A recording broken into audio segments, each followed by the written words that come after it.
Bulb కనిపెట్టిన Thomas Edison ఇప్పుడు ఉండుంటే చంపేస్తారు. ఎందుకంటే నువ్వు కొత్తగా ఏమైనా కనిపెడితే నీ మెడలో దండ వేస్తారా అని అనుకుంటున్నావా? నీ శవం మీద వేస్తారు.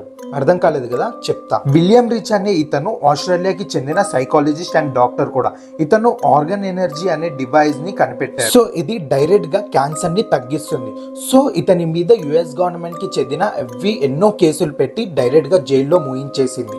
అతని ల్యాబ్ ని ఆఫీస్ లో ఉన్న 6 టన్నుల పుస్తకాలని కాల్చేశారు. తర్వాత జైల్లోనే హార్ట్ అటాక్ వచ్చి చనిపోయారు అని చెప్తున్నారు. 2014లో మలేషియా ఎయిర్లైన్స్ MH17 విమానం ఉక్రెయిన్ మీదుగా వెళ్తుండగా రష్యన్ సపోర్టర్స్ మిసైల్ పంపించి దాన్ని కాల్చేశారు. 290 మంది దాకా చనిపోయారు. అందులో 8 మంది HIV పర్మనెంట్ సొల్యూషన్ ని కనిపెట్టారు. నెక్స్ట్ టోలియో మిరో. ఇతని గురించి మనందరికీ తెలుసు. వాటర్ తో నడిచే కారును కనిపెట్టాడు. గ్లోబల్ వార్మింగ్ లేదా పెట్రోల్ ఖర్చు లేదు, కానీ ఆయన పేటెంట్ హక్కు ఇవ్వమని చెప్పి బలవంతం చేశారు.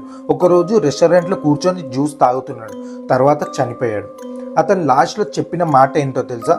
దే పాయిజన్డ్ మీ. చాలా మంది మిస్టీరియస్ గా చనిపోయారు.